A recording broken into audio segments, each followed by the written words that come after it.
नमस्कार दोस्तों, 13 जुलाई 2020 के एडिटोरियल डिस्कशन में आपका स्वागत है। जो पहला एडिटोरियल आर्टिकल आज हम डिस्कस करने वाले हैं वो है the sum and substance of the EU's China dilemma. सबसे पहले देखते हैं इस आर्टिकल को लिखा किसने। इसको विजय गोखले जी ने लिखा है। फॉर्मर फॉरेन सेक्रेटरी रह चुके हैं इंडिया के, एम्बेसडर भी रह चुके हैं जर्मनी और चाइना में, तो आप समझ ही सकते हैं कि इनके व्यू पॉइंट बहुत इंपॉर्टेंट है। यहाँ पे ये ईयू का यानी यूरोपियन यूनियन का चाइना के साथ जो इकोनॉमिक एंगेजमेंट है उसके बारे में बात की गई है। देखिए, यूरोप की इकोनॉमी बहुत हद तक चाइना पे डिपेंडेंट है। यूरोप की बहुत सी कंट्रीज हैं जैसे कि इटली, काफी हद तक स्पेन, जो कि चाइना की इकोनॉमी पे काफी हद तक डिपेंडेंट है। इटली के तो बहुत बड़े बड़े मल्टीनेशनल कॉर्पोरेशंस को वर्चुअली चाइना ओन करता है।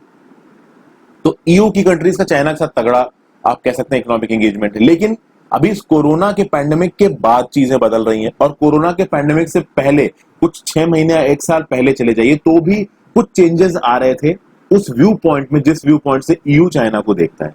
तो उन चेंजेस के बारे में बात करेंगे। कुछ और इंपॉर्टेंट स्टैटिस्टिक्स यहाँ पे दे रखे हैं, उनके बारे में बात करेंगे। आगे चलते हैं। अगला आर्टिकल है आपका hardly smart about urban health care. यहाँ पे यही बात की गई कि देखिए, कोरोना पैंडेमिक आया, कोरोना पैंडेमिक के आने के बाद जो हमारा अर्बन हेल्थ केयर है उसकी सच्चाई पूरी दुनिया के सामने आ गई। तो खास बात यहाँ पे किस पे उंगली उठाई गई, जो स्मार्ट सिटीज मिशन था हमारे नरेंद्र मोदी जी का, नेशनल डेमोक्रेटिक अलायंस की जो गवर्नमेंट चल रही है उसका। जून 2020 में 5 साल हो गए स्मार्ट सिटीज मिशन को। स्मार्ट सिटीज मिशन में 100 सिटीज को डेवलप करने की बात कही गई थी। 5151 स्मार्ट सिटी प्रोजेक्ट्स चलाने की बात करी गई थी। तो कितना वो प्रोजेक्ट्स आगे बढ़े हैं और उससे हमारे अर्बन हेल्थ केयर के इंफ्रास्ट्रक्चर पे कितना इफेक्ट आया है, इस पूरी स्कीम को यहाँ पे एक तरीके से एनालाइज किया गया है। तो इस आर्टिकल को देखेंगे। आगे चलते हैं। यहाँ पे टाइटल है श्योर पावर। देखिए, इंडिया अपने आप को पूरी दुनिया में सोलर पावर के फील्ड में एक लीडर पोर्ट्रे करने की कोशिश कर रहा है। इसकी शुरुआत कब हुई थी? इसकी शुरुआत हुई थी जब इंटरनेशनल सोलर अलायंस की बातचीत करी थी हमारे नरेंद्र मोदी जी ने। अब यहां पे इंडिया की प्रेजेंट स्टेटस क्या है सोलर एनर्जी के डेवलपमेंट में, इंडिया की टेक्नोलॉजी लेवल्स कहां पे हैं, इंडिया ने अब तक कितनी सोलर एनर्जी को इंस्टॉल किया है, उसके कंपैरिजन में मैंने कुछ एक्स्ट्रा पॉइंट्स यहां पे ऐड किए कि चाइना की सोलर पावर अभी कितनी स्टैंड करती है। आपको भरोसा नहीं होगा, 5 गुना से ज्यादा है चाइना की सोलर पावर इंडिया से इस समय पे, जो इंस्टॉल्ड सोलर पावर। तो इंडिया अपनी सोलर पावर को किस तरीके से आगे बढ़ा सकता है, कैसे एक वर्ल्ड लीडर बन सकता है जब भी हम लोग सोलर स्ट्रेटजी की बात करते हैं, इसके बारे में यहाँ पे कुछ पॉइंट्स बताए हैं ऑथर ने। आगे चलते हैं। नेक्स्ट आर्टिकल है म्यूजियम टू मॉस्क। देखिए, ये हैगिया सोफिया करके ये जो मॉन्यूमेंट है, 537 एडी में ये मॉन्यूमेंट बना था as a cathedral. Byzantine Empire के दौरान पे ये बना हुआ था, जस्टिनियन वन के राज के दौरान। उसके बाद आप देखोगे कि जब ओटोमन टर्क्स का यहाँ पे कब्जा हुआ तो उन्होंने इस आप कह सकते हो कि कैथेड्रल को या फिर इस चर्च को उन्होंने एक मॉस्क में बदल दिया। बाद में जब मुस्तफा केमल आतातुर्क टर्की में डेमोक्रेसी लेके आए तो उन्होंने इसको एक म्यूजियम में बदल दिया। अभी रिसेंटली जो टर्की के प्रेसिडेंट है रेसेप तैयब अर्डोगन, उन्होंने फिर से इसको मॉस्क में बदल दिया है। तो यहाँ पे सेक्युलर वैल्यूज के अगेंस्ट जाने की बातचीत कही गई है, पुराने वाउंड्स को फिर से हरा करने की बात कही गई है। तो क्या क्या बोला गया है, क्या इंपॉर्टेंट पॉइंट्स है इस आर्टिकल के, ये भी मैं आपको बताऊंगा। और इसका अगला आर्टिकल जो हम देखेंगे वो है नर्चरिंग सिटीजंस इन सोशल स्टडीज। देखिए, ये आर्टिकल लिखा है हमारे हमीद अंसारी साहब ने, वाइस प्रेसिडेंट रह चुके हैं 2007 से 17 के ड्यूरेशन में। इससे कुछ दिन पहले मैंने आपको एक आर्टिकल बनाया था जिसमें मैंने आपको बताया था कि देखिए, सीबीएसई ने अपने कोर्स को चेंज किया। उस कोर्स को चेंज क्यों किया गया कि भाई 2020-21 का ये जो एकेडमिक ईयर है इसमें कोविड-19 के चलते पूरा का पूरा हम सिलेबाई को फॉलो नहीं कर सकते, तो हमें कुछ चीजें कम करनी है। तो सीबीएसई ने क्या क्या चीजें सोशल साइंसेस के फील्ड में कम की गई है। कुछ दिन पहले जो मैंने एडिटोरियल बताया था उसमें मैंने साइंस की बात की थी, तो फिजिक्स और बायोलॉजी की बात की थी। यहाँ पे हम लोग बात करेंगे कि सोशल साइंसेस के फील्ड में क्या कटिंग की है एमएचआरडी में, और उससे जो हमारी यंग जनरेशन है, जो कि 18 साल से ऊपर के जो बच्चे वोट डाल सकते हैं, हालांकि वो बच्चे नहीं अडल्ट कहे जाएंगे, उनको क्या सीखने को मिलेगा इन चेंजेस से, और क्या वो रियल में अपने करिकुलम से सीखेंगे या जो प्रोपोगेंडा मशीन चलता है हमारे न्यूज़पेपर में उससे सीखेंगे। कुछ अच्छी कुछ बहुत डीप बातें कही है यहाँ हमीद अंसारी जी ने। नॉर्मल कर केसेस में एक एवरेज माइंड में जिसकी बहुत ज्यादा तैयारी नहीं है उसको ये आर्टिकल समझ में नहीं आएगा अगर वो सीधे सीधे पढ़ेगा, लेकिन मैं आपको पूरा समझाऊंगा इस आर्टिकल को। तो शुरुआत करते हैं सबसे पहले आर्टिकल से, जो कि है the sum and the dilemma, the sum and the substance of the EU's China dilemma, though the Asian giant is critical of European economic health, the political narrative is a sign of shift in the wind. सबसे पहले देखिए European union के बारे में आपको पता होना चाहिए दोस्तों, अभी के लिए 27 मेंबर्स हैं आपके यूरोपियन यूनियन में, ओवरऑल 28 थे। मास्ट्रिक्ट जो ट्रीटी थी उसके थ्रू ये यूरोपियन यूनियन फॉर्मली एग्जिस्टेंस में आया था। इसकी जो राजधानी है वो है ब्रुसेल्स, बेल्जियम में, जो हेडक्वार्टर है आप कह लीजिए। ईयू सिटीजनशिप के बारे में बात की जाती है। ओरिजिनली 28 मेंबर्स थे, इंग्लैंड ने, यूके ने इसको छोड़ दिया 31 जनवरी 2020। हालांकि आप कह सकते हैं यूके अभी भी ट्रांजिशन फेज में है, बट 31 जनवरी 2020 को यूके इसको छोड़ चुका। तो अभी के लिए आप कह सकते हैं कि 27 मेंबर्स हैं। इन 27 मेंबर्स में से 19 मेंबर यूरो को अडॉप्ट करते हैं, 8 मेंबर यूरो को एज देयर ऑफिशियल करेंसी इस्तेमाल नहीं करते हैं, वो अपनी करेंसी को इस्तेमाल करते हैं। इस आर्टिकल में शुरुआत कैसे की गई है? शुरुआत कुछ दोस्तों इस तरीके से करी गई है। एक ग्लोबल ऑफिस है of the International Comparison Program of the World Bank. ये क्या बोलता है? चाइना की इकोनॉमी और यूरोपियन इकोनॉमी को आप मिला दीजिए इन पीपीपी टर्म्स, यानी परचेजिंग पावर पैरिटी टर्म्स, तो ये बनते हैं 35% ऑफ द ग्लोबल जीडीपी। बहुत बड़ा, मतलब ग्लोबल जीडीपी का 35% एक बहुत बड़ा फिगर होता है दोस्तों। ठीक है, आप देखोगे यूरोप ने मदद की चाइना की वर्ल्ड ट्रेड ऑर्गेनाइजेशन का हिस्सा बनने में, और चाइना ने यूरोपियन प्रोजेक्ट को सक्सेसफुल बनाने में मदद की है। यूरोपियन प्रोजेक्ट यानी कि ये जो यूरोपियन यूनियन ने इतनी बड़ी ग्रुपिंग बनी है, इसको सक्सेसफुल बनाने में इस यूरोपियन यूनियन के अंदर कुछ बहुत इंपॉर्टेंट प्रोजेक्ट्स चलते हैं। वो प्रोजेक्ट्स इन यूरोप की कंट्रीज के आपस में भी चलते हैं, और ये कंट्रीज अगर किसी बाहरी कंट्री के साथ यानी चाइना के साथ कोई इकोनॉमिक प्रोजेक्ट साइन करते हैं तो उसको भी as a part of European project कहा जाता है। तो यूरोपियन प्रोजेक्ट को काफी सपोर्ट मिला है चाइना से। यूरोपियन प्रोजेक्ट आप बस सिंपल ये समझ लीजिए कि जो यूरोपियन यूनियन बना, इसकी इकोनॉमी को और कंबाइन करने के लिए और कपल करने के लिए चाइना ने भी सपोर्ट दिया इस यूरोपियन प्रोजेक्ट को। फिर आप आगे देखोगे कि चाइना कितना इंपॉर्टेंट है यूरोपियन की इकोनॉमिक प्रॉस्पेरिटी के लिए। ये मैं आपको बताता हूं कैसे। एक एग्जांपल दिया गया इसी आर्टिकल में। 1995 से लेकर 2012 के अगर आप टाइम पीरियड में देखेंगे तो यूरोप का इकोनॉमिक पावर हाउस क्या है? सबसे तगड़ी इकोनॉमी कौन सी है? जर्मनी। जर्मनी सबसे तगड़ी इकोनॉमी है यूरोप की, यूके से भी आगे। आप देखेंगे कि जर्मनी की जो इंडस्ट्रियल वैल्यू है 1995 से 2012 में वो 37% बढ़ी है। और पता है उसका मेजर रीजन क्या है? उसका मेजर रीजन है सप्लाई चेन, जो कि यूएस में ना होके चाइना में। और यूएस में क्या होंगे? यूएस की खुद की सप्लाई चेन चाइना में है।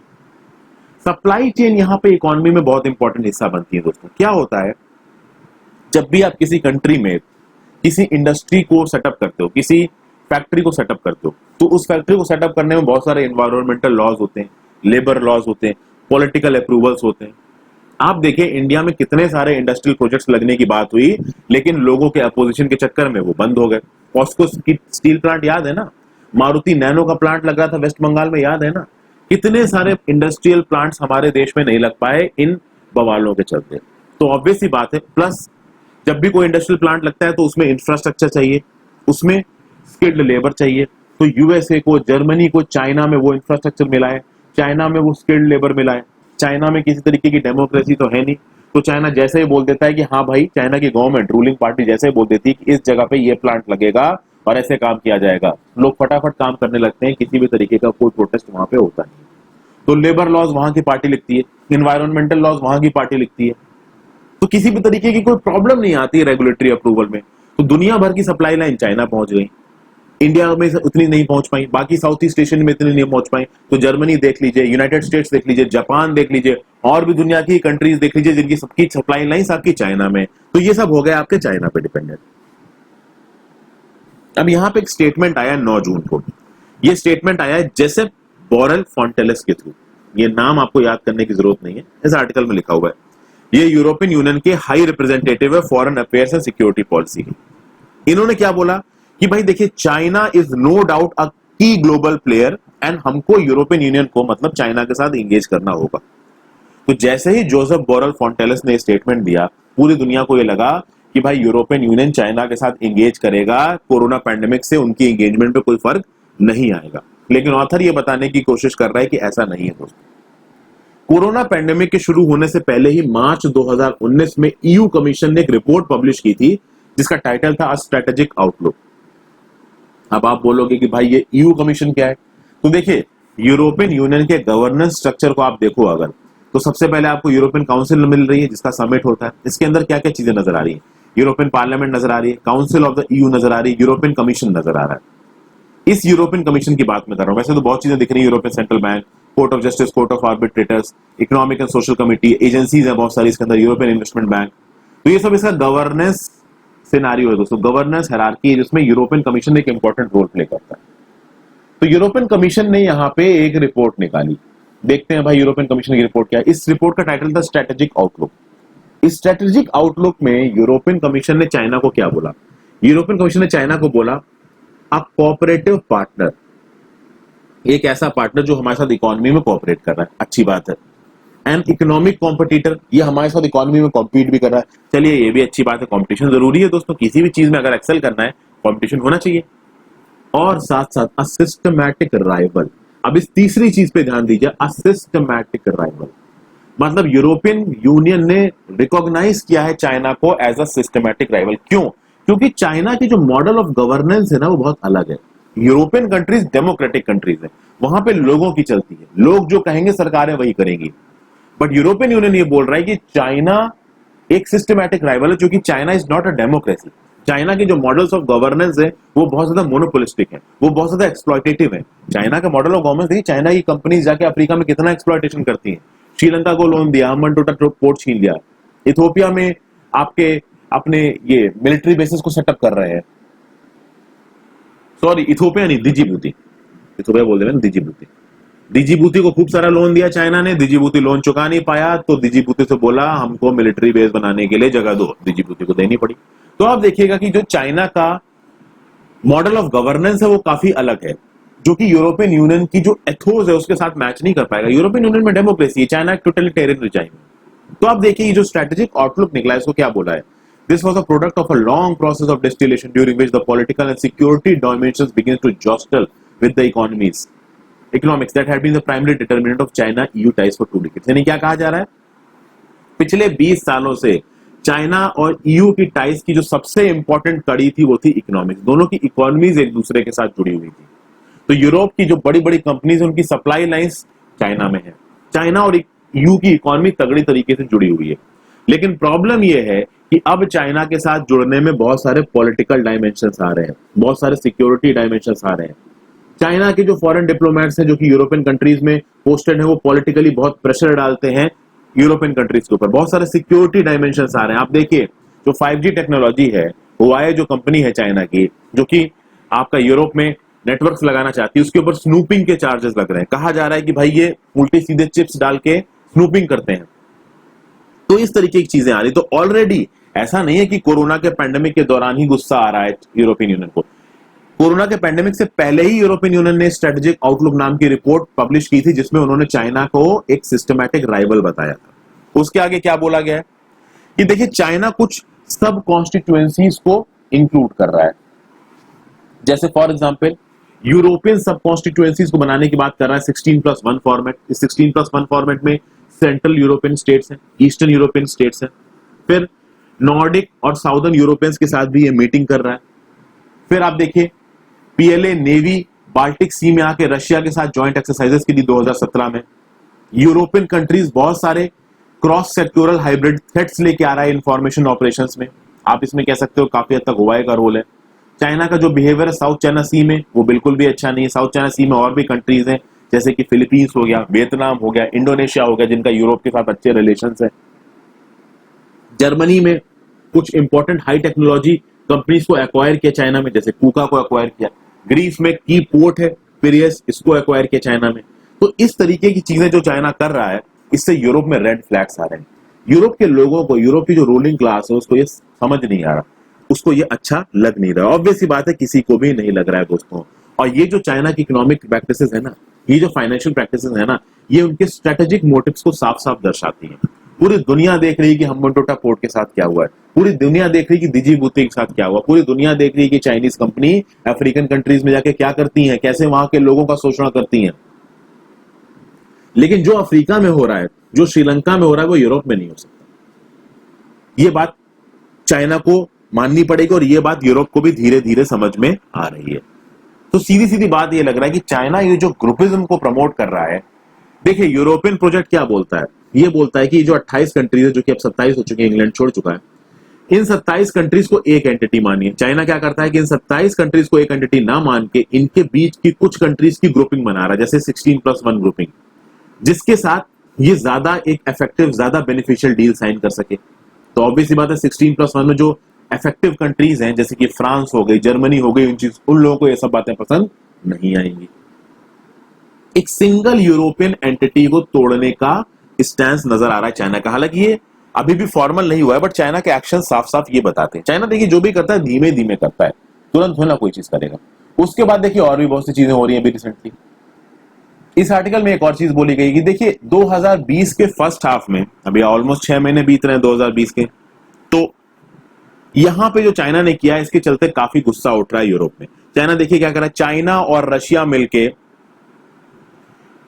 डिसइंफॉर्मेशन कैंपेन चला रहे हैं यूरोप में। तो डिसइंफॉर्मेशन कैंपेन के लिए चाइना को एक्यूज किया जा रहा है। देखिए ये बात तो बिल्कुल सच है, पूरी दुनिया को पता है कि ये जो कोविड-19 फैला है ये चाइना की वजह से फैला है, लेकिन जो ये ग्लोबल माउथपीस है चाइना का, कुछ हद तक रशिया में भी इसका साथ दे रहा है। रशिया भी चाइना का इस चीज में साथ दे रहा है। चाइना का ग्लोबल टाइम्स की आप आर्टिकल जाके पढ़िए दोस्तों, वो ग्लोबल टाइम्स का आर्टिकल दुनिया का सबसे बड़ा प्रोपोगेंडा आप कह सकते हैं कि आउटलेट है। This is one of the biggest propaganda outlet of the world. ये Global Times in one form of the other हमेशा चाइना की सुपीरियोरिटी को दिखाने की कोशिश करता है। अभी जब एलएसी का स्टैंड ऑफ चल रहा था तब देखिए कैसे उल्टे सीधे आर्टिकल से ग्लोबल टाइम्स छापता है हर आर्टिकल में कि इंडिया को झेलना पड़ेगा चाइना की रैथ, चाइना की आर्म्ड फोर्सेस इंडिया की आर्म्ड फोर्सेस को दबा देंगी। इंडिया को कई बार स्टूपिड और फुलिश जैसे शब्दों का इस्तेमाल किया है।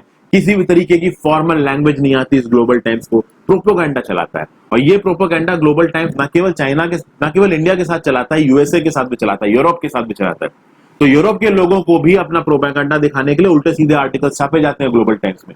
डिसइंफॉर्मेशन कैंपेन चलाए जाते हैं जो ऑब्वियसली यूरोप के लीडर्स को पसंद नहीं आएंगे। फिर साउथ चाइना सी में जो हुआ, एलएसी में इंडिया के साथ जो हुआ, हांगकांग में जो किया चाइना ने, ये सब चीजें अब यूरोपियन यूनियन को नजर आ रही हैं। प्लस यूरोपियन यूनियन को यह भी पता है कि देखिए चाइना के साथ अब रिलेशनशिप केवल मार्केट एक्सेस की फील्ड में नहीं रह गई, केवल सब्सिडी में नहीं रह गई, केवल स्टील बनाने में या आईपीआर को चुराने में, इन सब चीजों के लिए नहीं रह गई है। आप देखिए अब तक चाइना हुआयो के थ्रू स्नूपिंग की बात कर रहा था, बात तो नहीं कर रहा था, करना चाह रहा था, यूरोपियन नेशंस को पता चल गया। चाइना की जो स्टील मेकिंग कैपेसिटी है तगड़ी, तो बहुत सारा स्टील इंपोर्ट करता है यूरोप चाइना से। जो इंडस्ट्रियल सब्सिडीज है, जो मार्केट एक्सेस है, तो चाइना का मार्केट इतना बड़ा, तो यूरोपियन कंपनीज चाइना का मार्केट लेना चाहती हैं। तो जब तक बातें यहां तक सीमित थी तब तक तो ठीक था, लेकिन अब यूरोप की अपनी जो इकोनॉमिक डिपेंडेंसी है, आप कह सकते हो इकोनॉमिक इंडिपेंडेंस, ये जो अपना पॉलिटिकल क्लाउट है, जो अपनी इंडिपेंडेंस है, वो थोड़ी थ्रेटेंड नजर आ रही है चाइना के साथ। इसीलिए तो उन्होंने स्ट्रेटेजिक पॉलिसी में बोला कि भले ही चाइना हमारा पार्टनर है, निगोशिएटिंग पार्टनर है, इकोनॉमिक कॉम्पिटिटर है, बट यह हमारा सिस्टमैटिक राइवल भी है जिसको तरीके से देखना पड़ेगा। ये सब बातें दोस्तों यहाँ पे कही जा रही है। अच्छा, ऐसा नहीं है कि ईयू का पूरा तरीके से चाइना के ऊपर से भरोसा उठ चुका है। जो European union chamber of commerce है, यूरोपियन यूनियन का एक चैम्बर ऑफ कॉमर्स है चाइना में, उसने एक रिपोर्ट पब्लिश की जिसका नाम था बिजनेस कॉन्फिडेंस सर्वे 2020। इस रिपोर्ट में इन्होंने बोला है कि इनको ये उम्मीद है कि जी जिनपिंग जो कि चाइना के प्रेसिडेंट है, वो कुछ अभी ऐसे रिफॉर्म्स लेके आएंगे कि प्रॉपर तरीके से इकोनॉमिक कपलिंग हो सके और ये जो सिंगल हैंडेडनेस है चाइना की, ये खत्म हो। बट इस तरीके की चीजें अभी रिसेंट में होती नजर आएंगी या नहीं नजर आएंगी, ये दिख नहीं रहा है। इंडिया के बारे में यहाँ क्या बात की गई, इंडिया के बारे में ये बोला गया है कि इंडिया और यूरोप के बीच में ये जो broad based trade and investment agreement है, जो कि अभी बैक ट्रैक पे चला गया है, इसको प्रोएक्टिवली परस्यू करने की जरूरत है इंडिया और यूरोप के बीच में। जल्दी से जल्दी इस broad based trade and investment agreement को साइन किया जाए। अगर ये ना साइन हो जाए तो दूसरे इन्वेस्टमेंट एग्रीमेंट साइन किए जाए, 5G में इन्वेस्टमेंट एग्रीमेंट साइन किया जाए, आर्टिफिशियल इंटेलिजेंस में इन्वेस्टमेंट एग्रीमेंट साइन किया जाए। इंडिया और ईयू को एक पार्टनरशिप बनानी है। प्रॉब्लम दोस्तों ये है, बस देखिए चाइना के पास पैसा बहुत है और इंडिया के पास इतना पैसा नहीं है। यूरोप के साथ जो इतनी अच्छी पार्टनरशिप बनी है चाइना के, उसलिए बनी है क्योंकि चाइना के पास इंफ्रास्ट्रक्चर है, स्किल्ड लेबर है और पैसा है। इंडिया के पास इन तीनों की कमी है, इसलिए तब तक उस लेवल का इकोनॉमिक एंगेजमेंट इंडिया का यूयू के साथ नहीं हो सकता है जब तक हमारे पास वो इंफ्रास्ट्रक्चर या फिर उससे कंपैरेबल इंफ्रास्ट्रक्चर, उससे कंपैरेबल स्किल्ड लेबर और उससे कंपैरेबल पैसा ना आ जाए। ये सब बातें यहाँ पे कहीं कहीं अगले आर्टिकल में चलते हैं दोस्तों। Hardly smart about urban health care, क्या बोला जा रहा है यहाँ पे?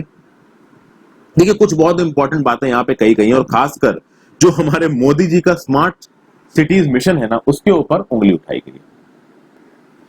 शुरुआत कैसे की गई यहाँ पे देखिए, जो हमारे मेट्रोपॉलिटन सिटी है जैसे मुंबई हो गया, बैंगलोर हो गया, चेन्नई हो गया, दिल्ली हो गया, इसमें सबसे ज्यादा कोरोना वायरस ने अफेक्ट किया, सबसे ज्यादा कोविड-19 के केसेस पाए गए। ऑब्वियस सी बात है दोस्तों, सबसे ज्यादा जो बाहर के देशों से लोग आते हैं वो इन्हीं सिटीज में आते हैं, तो सबसे पहले कोविड-19 यहीं फैलेगा। अब प्रॉब्लम यह है कि इकोनॉमिक इश्यूज और लाइवलीहुड इश्यूज बहुत आ गए इन सिटीज में, और अर्बन एरियाज में जो लोग रहते हैं उनकी चली गई हैं नौकरियां। उसके बाद अगर आप इंडियन सिटीज को देखो तो इंडियन सिटीज भी इस पैंडेमिक को झेलने के लिए तैयार नहीं थी। अगर हम पिछले 10-15 सालों की बात करें तो पिछले 10-15 सालों में जो भी रूलिंग गवर्नमेंट रही है उनका फोकस कहां रहा है, उनका फोकस रहा है सिटीज की तरफ। और खासकर नेशनल डेमोक्रेटिक अलायंस की जो गवर्नमेंट है, हमारे मोदी साहब की जो गवर्नमेंट है, ये जब पावर में आई उन्होंने एक फ्लैगशिप प्रोग्राम शुरू किया जिसका नाम था स्मार्ट सिटीज मिशन। इस स्मार्ट सिटीज मिशन को आप देखोगे जून 2020 में 5 साल पूरे हो गए। क्या बोला गया स्मार्ट सिटीज मिशन में कि 100 सिटीज को सेलेक्ट किया जाएगा और एरिया बेस्ड डेवलपमेंट किया जाएगा। एरिया बेस्ड डेवलपमेंट क्या होता है कि इन 100 सिटीज में कुछ पॉकेट्स आइडेंटिफाई किए जाएंगे, उन पॉकेट्स को डेवलप किया जाएगा और उस डेवलपमेंट के थ्रू पूरी की पूरी सिटी को एक स्मार्ट सिटी बनाया जाएगा। ये सब बातें कही गई। अब देखिए 5 साल हो चुके हैं इसके लॉन्च को, जो इंथुजियाज्म था स्मार्ट सिटीज के अराउंड वो अब थोड़ा कम होता नजर आ रहा है, ऐसा ऑथर बोल रहे हैं। स्मार्ट सिटी की बात हो रही, बुलेट ट्रेन की बात हो रही है, अब ज्यादा इन सब चीजों के बारे में बात नहीं होती। जो एनडीए गवर्नमेंट के मिनिस्टर है वो ज्यादा इन सब चीजों का नाम नहीं लेते हैं। बहुत सारे जो प्रोजेक्ट्स हैं स्मार्ट सिटीज मिशन के अंदर वो बिहाइंड शेड्यूल चल रहे हैं। अगर मिनिस्ट्री ऑफ हाउसिंग अफेयर्स के डाटा को देखा जाए तो टोटल 100 सिटीज में 5151 प्रोजेक्ट्स को डेवलप करने की बात कही गई थी, जिसमें से 4700 के प्रोजेक्ट टेंडर निकाले जा चुके हैं, बाकी के अभी प्रोजेक्ट टेंडर ही नहीं निकले। इन 5551 में से 4700 के टेंडर निकाले गए और 4700 में से अब तक 1638 प्रोजेक्ट्स को पूरा किया गया है।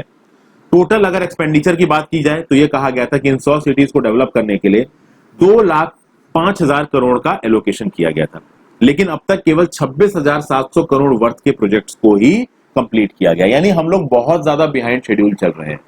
जो चीज 2015 में शुरू हो गई थी 5 साल बीत चुके हैं, अभी भी पूरी तरीके से कंप्लीट नहीं हुई। अगर आप देखिए तो 5151 में केवल 1638 प्रोजेक्ट्स पूरे हुए हैं, जो कि थोड़ी प्रॉब्लमेटिक बात है दोस्तों। हालांकि अब आप ये नहीं कह सकते कि बिल्कुल पूरी तरीके से फेल हो गया है। आप देखिए इन स्मार्ट सिटीज के चलते कुछ integrated command and control centres बनाए गए थे। Integrated command and control centres बनाए गए थे। इन्हीं integrated command and control centres की मदद से दोस्तों कोविड-19 ये जो फैल रहा है, ये जो वायरस फैल रहा है, इसकी मॉनिटरिंग की गई थी। तो देखिए ऐसा नहीं है कि स्मार्ट सिटीज के अंदर जो कुछ भी हुआ वो अच्छा नहीं हुआ।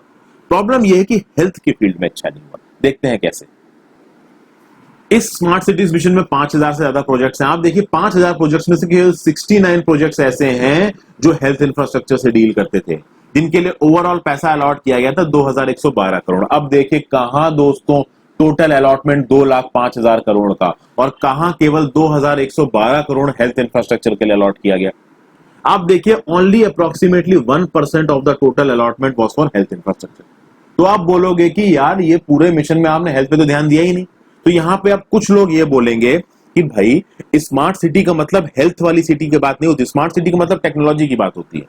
लेकिन यहां पे ऑथर एक पॉइंट को पुटअप कर रहा है कि जब आपने स्मार्ट सिटी मिशन को लॉन्च किया था तो आपने बोला था कि आप क्वालिटी ऑफ लाइफ को इंप्रूव करोगे, अर्बन रेजिडेंट्स की क्वालिटी ऑफ लाइफ, और क्वालिटी ऑफ लाइफ में हेल्थ एक मेजर फैक्टर होता है।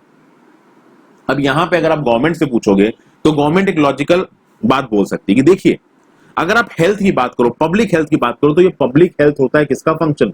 लोकल गवर्नमेंट का। और शहरों में लोकल गवर्नमेंट कौन देखेगा? म्युनिसिपैलिटीज, जो कि आती है 20th schedule of the Indian constitution 74th amendment act के थ्रू ये आए थे। ये सब बातें मैं आपको पहले बता चुका हूं। 74th अमेंडमेंट एक्ट के थ्रू म्युनिसिपैलिटीज को 18 फंक्शंस दिए गए। इस 18 फंक्शन में एक फंक्शन था आपका पब्लिक हेल्थ। तो देखा जाए तो पब्लिक हेल्थ किसकी रिस्पॉन्सिबिलिटी है? म्युनिसिपैलिटीज की रिस्पॉन्सिबिलिटी। म्युनिसिपैलिटीज किसके अंदर आती है? स्टेट गवर्नमेंट के अंदर आती है। प्रॉब्लम यह है दोस्तों कि जब स्मार्ट सिटी मिशन जैसी चीजें आप लेके आओगे तो आप म्युनिसिपैलिटी की ताकत को कम करोगे। तो आप स्मार्ट सिटी मिशन लेके आए, I am sorry for my writing, really sorry दोस्तों, स्मार्ट सिटी मिशन आप लेके आए, उसके थ्रू आपने म्युनिसिपैलिटी के काम को कम किया। क्योंकि भाई central government smart city mission की स्कीम को लेके आए, पूरा फोकस स्मार्ट सिटी मिशन पे, तो काफी हद तक म्युनिसिपैलिटीज भी स्मार्ट सिटी मिशन को इंप्रूव करने में लगी हुई है। तो म्युनिसिपैलिटीज का ध्यान पब्लिक हेल्थ की तरफ से चला गया। अच्छा ये भी बात है कि यार देखिए किसी ने प्रेडिक्ट तो किया नहीं था कि कोरोना जैसी चीज आ जाएगी। अब देखिए इससे इफेक्ट क्या आया? कोविड 19 की क्राइसिस ने हमारी जो इंस्टीट्यूशनल कैपेसिटी है वो कितनी वल्नरेबल है पब्लिक हेल्थ के फील्ड में, ये चीज सामने दिखा दिया है। जैसे ही कोविड 19 का पैंडेमिक फैला, एक्रेडिटेड सोशल हेल्थ एक्टिविस्ट, आशा एक्टिविस्ट को फ्रंट लाइन वर्कर बनाया गया, हेल्थ वर्कर्स। लेकिन आप ये देखोगे दोस्तों कि उस समय पे ये मालूम पड़ा कि भैया कितनी सारी वैकेंसीज खाली पड़ी हैं आशा की, कितने सारे आशास की जरूरत है और वैकेंसी बिल्कुल खाली पड़ी है। और आप देखिए मुंबई जैसी सिटीज कोविड 19 का हॉटस्पॉट बन गई। अब तो बेंगलुरु, दिल्ली और चेन्नई भी हॉटस्पॉट बन चुकी हैं। आप केरला की बात कर लीजिए, केरला ने अपना मैक्सिमम बजट लोकल गवर्नमेंट को फॉरवर्ड किया। लोकल गवर्नमेंट ने खुद का अपना पब्लिक हेल्थ इनिशिएटिव बनाया और देखिए केरला ने कितने अच्छी तरीके से कोविड 19 को टैकल किया। अब जिन सिटीज में म्युनिसिपैलिटीज स्ट्रांग नहीं थी, उन्होंने क्या बोला कि भाई रेजिडेंट वेलफेयर एसोसिएशंस को ये ताकत दी कि भाई आप कॉन्टैक्ट ट्रेसिंग करो, आप ये पता करो कि किसको कोरोना है। और रेजिडेंट वेलफेयर एसोसिएशंस के जो हेड थे वो हीरो बन गए, वो अपने आप को बॉस समझने लगे, अपने आप को गवर्नमेंट से भी ऊपर समझने लगे। और जो लोग भी इन रेजिडेंट अपार्टमेंट्स पे रहते थे उनको परेशान करना शुरू कर दिया, उनकी टेस्टिंग करनी शुरू कर दिया, उनका बाहर निकलना शुरू कर दिया, मतलब बाहर निकलना बंद कर दिया। तो ये रेजिडेंट वेलफेयर एसोसिएशंस को जब ये रिस्पॉन्सिबिलिटी दी गई, जब गवर्नमेंट को लगा कि भैया हमारे पास वो इंस्टीट्यूशनल कैपेसिटी नहीं है कि हम कोरोना के साथ डील कर सकें, तो क्या बोला कि भैया रेजिडेंट वेलफेयर जो एसोसिएशन है वो इस चीज को देखें। इनके जो प्रेसिडेंट थे वो हीरो बन गए। तो किसी को कोरोना हो गया तो उन्होंने बोला बाहर निकलो यहां से। कोई कहीं बाहर से आ रहा है उसकी टेस्टिंग कराने लगे, उसको कोई सिम्टम नहीं है तब भी उसकी टेस्टिंग कराने की बात कर रहे हैं। फिर ये रेजिडेंट वेलफेयर एसोसिएशन वाले क्या बोलने लगे कि आप बाहर मत निकलिए, अब एसेंशियल सर्विसेज वालों को भी अपनी जगह से बाहर ना निकलने दें। तो रेजिडेंट वेलफेयर एसोसिएशन वालों ने एक तरीके की पैरेलल गवर्नमेंट बना ली, जबकि इनसे केवल मदद मांगी गई थी, उन्होंने अपने आप को अलग ही लेवल का ताकतवर समझ लिया। फिर अगर एक खामी और बताई गई, स्मार्ट सिटी मिशन में आप स्पेशल पर्पस व्हीकल्स की बात करते हो। स्पेशल पर्पस व्हीकल में थोड़ा पैसा गवर्नमेंट डालेगी, थोड़ा पैसा प्राइवेट प्लेयर्स डालेंगे। ये स्पेशल पर्पस व्हीकल किसी बिजनेस को चलाने के लिए तो अच्छे होते हैं, बट कोविड 19 जैसी प्रॉब्लम्स के साथ डील करने के लिए अच्छे नहीं होते।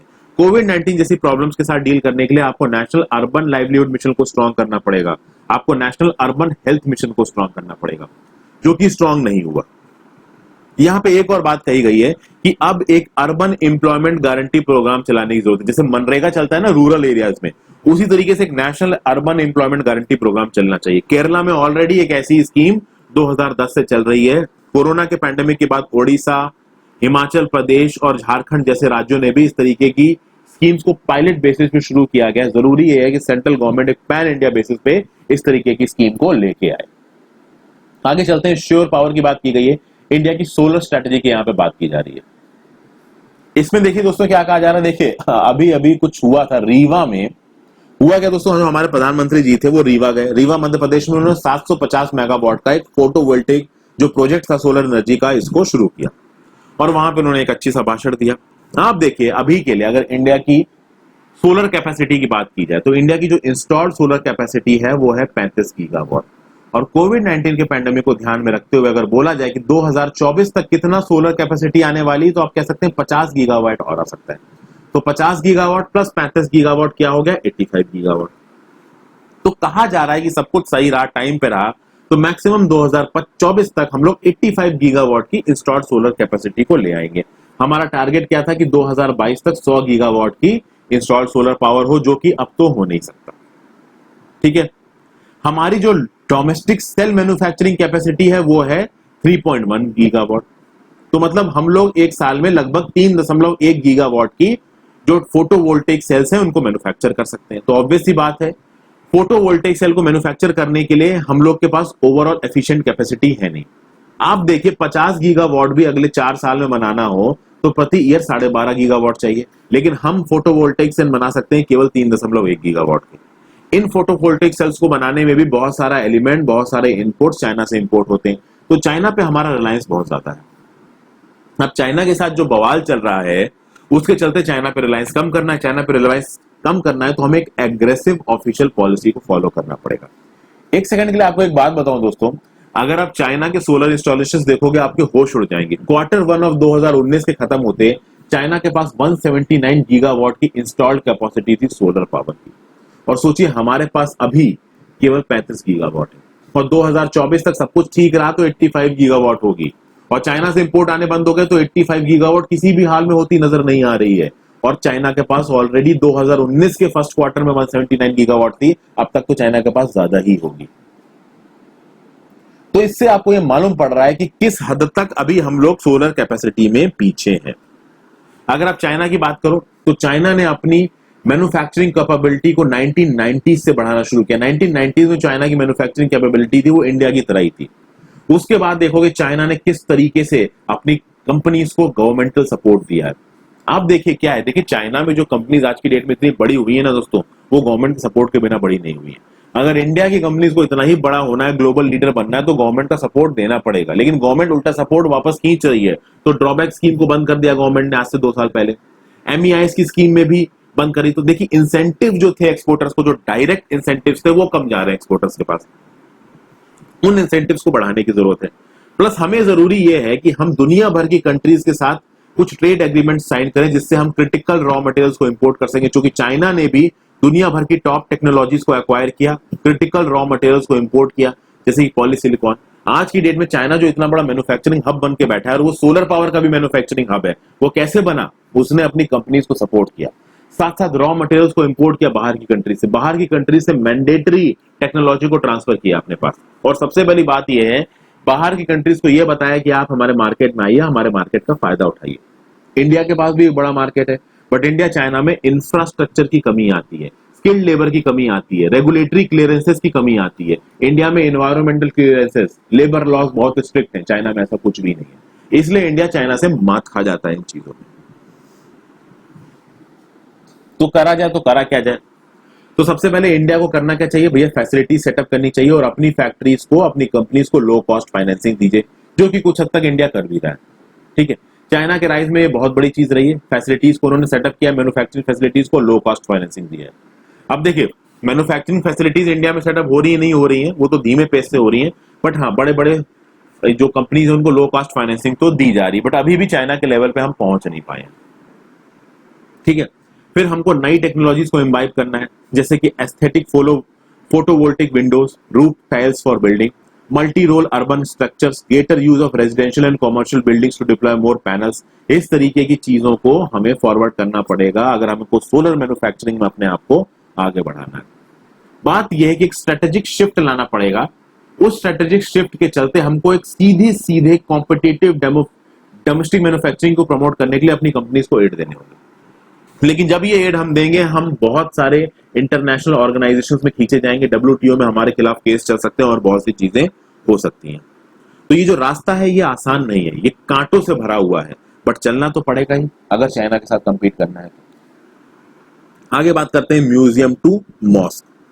क्या है इसमें भाई म्यूजियम टू मॉस्क? हैगिया सोफिया करके जो एक मॉन्यूमेंट है टर्की इस्तानबुल में। देखिए दोस्तों, कभी भी अगर आप इस्तानबुल घूमने जाओगे ना, तो इस्तानबुल में एक जो चीज जो पूरी दुनिया घूमती है वो है वहां का मॉन्यूमेंट हैगिया सोफिया। देखिए ये वो मॉन्यूमेंट 537 AD में इसको बाइजेंटीन एम्पायर के दौरान बनाया गया था एज अ कैथेड्रल। जब इसको शुरुआत की गई थी तो एज अ कैथेड्रल शुरू हुआ था, बाद में चर्च में कन्वर्ट हो गया था। यहां देखिए दोस्तों, ये जो रेड लाइन है ना, इसके बीच में जितना भी हिस्सा दिख रहा है, ये एक समय पे बाइजेंटीन एम्पायर हुआ करता था। ये 527 से 565 के दौरान का टाइम पीरियड जस्टिनियन 1 के दौरान का। इस जस्टिनियन 1 के दौरान पे ही जो टर्की नाम की जगह यहाँ पे इस्तानबुल में इस हैगिया सोफिया का मॉन्यूमेंट बनाया गया था। तो शुरुआत में आप देखोगे कि ऑर्थोडॉक्स क्रिश्चियंस के लिए काफी इंपॉर्टेंट रहा ये मॉन्यूमेंट। बाद में आप देखोगे कि जब ओटोमन ने कब्जा किया टर्की पे, यानी महमद द कॉन्करर ने जब टर्की पे कब्जा कर लिया 1453 में, तो इस मॉन्यूमेंट को चर्च से मॉस्क में बदल दिया गया। और आप देखोगे ओटोमन का जो सुल्तान होता था ना, जो खलीफा होता था ना, उसके क्राउन में एक बहुत इंपॉर्टेंट था ये मॉस्क। बाद में आप देखोगे जब मुस्तफा केमल आतातुर्क, जो कि फाउंडिंग फादर थे मॉडर्न टर्की के, जिन्होंने कैलिफेट को अबॉलिश किया और डेमोक्रेसी लेके आए वो टर्की में, उन्होंने सेक्युलराइजेशन ड्राइव चलाया। उन्होंने बोला कि इस्लामिक फंडामेंटलिज्म टर्की में नहीं रहेगा, टर्की एक सेक्युलर कंट्री बनेगा। उस समय पे उन्होंने इस मॉस्क को, इस मस्जिद को एक म्यूजियम में बदल दिया। ठीक है, और ये म्यूजियम आप कह सकते हैं दुनिया का one of the most visited monument है। टर्की का तो है ही दुनिया का one of the most visited monuments, और क्रिश्चियन और मुस्लिम पीसफुल एग्जिस्टेंस का एक जीता जाता उदाहरण था। लेकिन अभी क्या हो रहा है दोस्तों कि जैसे ही इस मॉस्क को एक मस्जिद में वापस बदला गया है, आप देखिए रिलीजनिज्म को सामने लाने की बात की जा रही है। जो रेसेप तैयब अर्दोगन है, जो टर्की के प्रेसिडेंट है, इनकी जो पार्टी है जस्टिस एंड डेवलपमेंट पार्टी, 2002 में ये प्रॉमिस पावर में आई थी। इन्होंने बोला था ये जो केमलिस्ट स्टेट है, केमलिस्ट स्टेट, केमलिस्ट स्टेट समझ रहे हैं ना दोस्तों, मुस्तफा केमल आतातुर्क के नाम पे पड़ा है केमलिस्ट स्टेट। इस केमलिस्ट स्टेट को हम और सेक्युलर बनाएंगे। लेकिन ये जो काम किया इन्होंने कि इन्होंने हैगिया सोफिया इस मॉन्यूमेंट को फिर से एक मॉस्क में बदल दिया है, ये आप कह सकते हैं एक सेक्युलर मूव नहीं है। अब ये सब चीजें क्यों की गई हैं? देखिए, टर्की में एक इस्लामिक फंडामेंटलिज्म का राइज सा होता नजर आ रहा है, और वो इस्लामिक फंडामेंटलिज्म फिर से सेक्युलर वैल्यूज को खत्म करना चाहता है और इस्लामिक बेस्ड रिलीजन, ये इस्लामिक बेस्ड रूल को वापस लाना चाहता है। तो ये जो रेसेप तैयब अर्दोगन है, वो ये क्या कर रहे हैं कि इन्हीं इस्लामिक रेडिकलिज्म को शांत करने के लिए इस तरीके के स्टेप्स ले रहे हैं।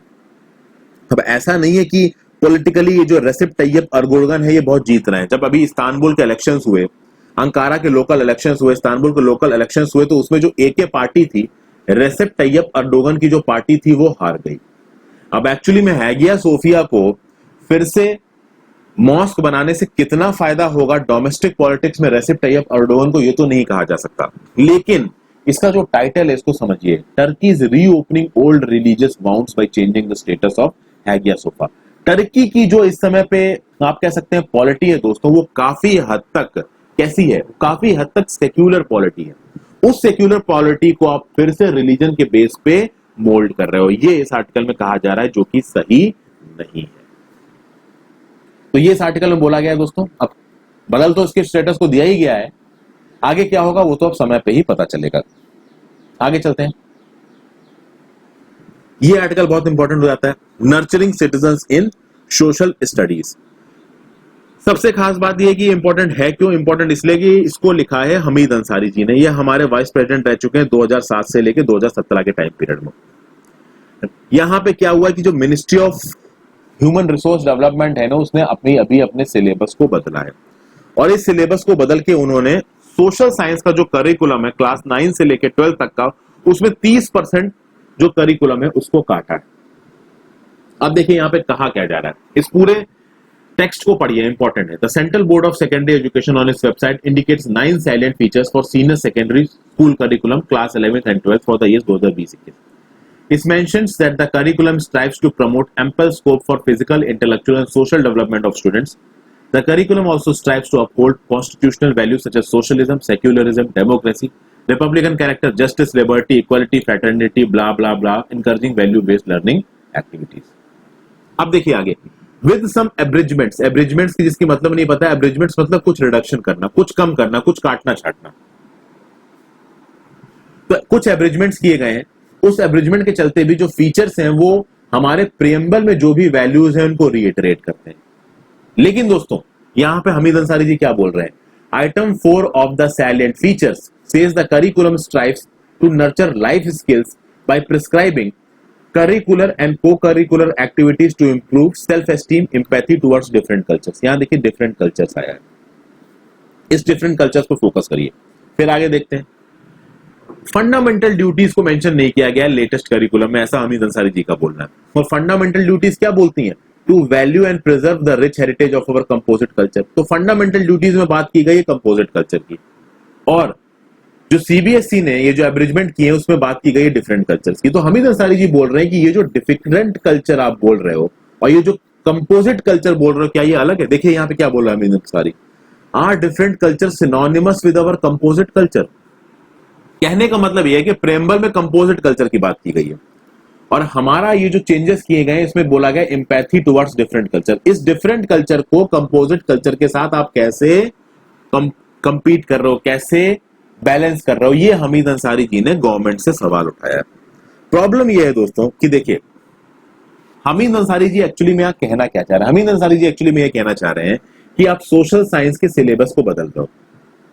अब सोशल साइंस का सिलेबस जो क्लास 9th 10th पे है और 11th 12th पे, उसमें काफी फर्क है। अब 9th 12th पे आप बेसिक ह्यूमन वैल्यूज को आपने पढ़ाया, 11th 12th में इन बेसिक ह्यूमन वैल्यूज को जैसे कि फंडामेंटल ड्यूटी को आपने कोर्स करिकुलम से काट दिया, अलग कर दिया। अब आपने जैसे ही 11th 12th में जो कोर्स करिकुलम को काट दिया, अलग कर दिया, आप देखिए दोस्तों हमीद अंसारी जी बोलते हैं जो हमारे देश का युवा है जो वोट डालता है, उसकी वोट डालने की उम्र क्या है? 18 साल है। ये 18 साल उम्र कब हुई थी? 16th constitutional amendment act, 61st constitutional amendment act से हुई थी, 1988 में आया था। यानी 18 साल का बच्चा वोट डाल सकता है।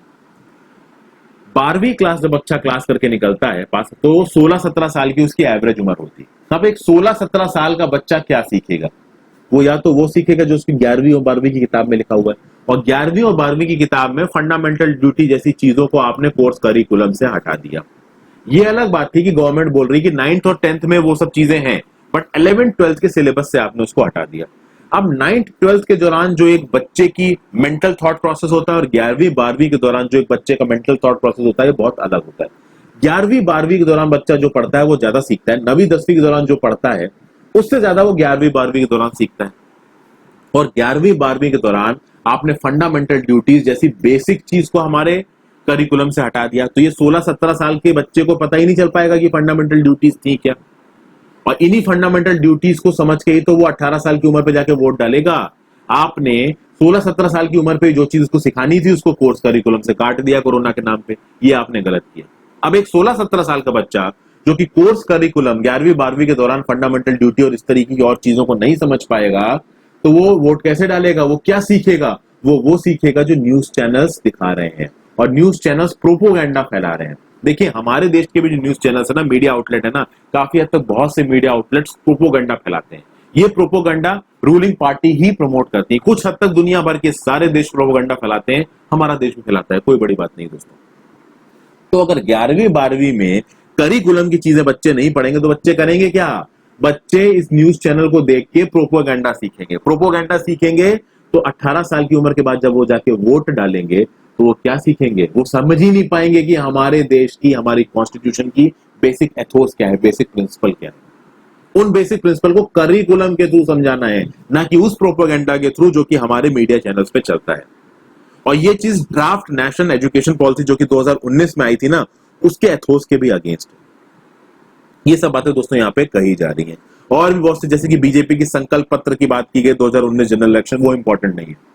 इंपॉर्टेंट बस ये है कि 11वीं 12वीं की पढ़ाई के दौरान जिन फंडामेंटल डेमोक्रेटिक वैल्यूज को बच्चों को सीखना है, उन फंडामेंटल डेमोक्रेटिक वैल्यूज को अगर आप कोर्स सिलेबस से ही हटा दोगे तो 16-17 साल की उम्र पे वो चीजें सीख ही नहीं पाएंगे जिनको 18 साल की उम्र के होने के बाद उनको वोट डाल के एक्सरसाइज करना है। ये गलत किया गवर्नमेंट ने, ऐसा यहाँ पे हमीद अंसारी जी बोल रहे हैं। तो यहाँ पे मैं अपने डिस्कशन को खत्म कर रहा हूँ, ऑलरेडी लंबा हो चुका है। Thank you for watching this video friends. पसंद आया हो तो लाइक जरूर कर दीजिए, अपने ज्यादा से ज्यादा दोस्तों के साथ शेयर करें। मैं बहुत खुश हूँ, इससे पहले 11 जुलाई वाला जो एडिटोरियल था उसके 2000 व्यूज आए हैं। कोशिश करते हैं दोस्तों 5000 व्यूज तक पहुंचाएं इन चीजों को। Thank you for watching. आप ऐसे ही सपोर्ट करिए, प्लीज शेयर करती रहिए इन चीजों को। जितना ज्यादा डिटेल में कॉन्सेप्ट से मैं समझा सकूं उतना ज्यादा मैं समझाने की कोशिश कर रहा हूं। Thank you for watching, have a great day.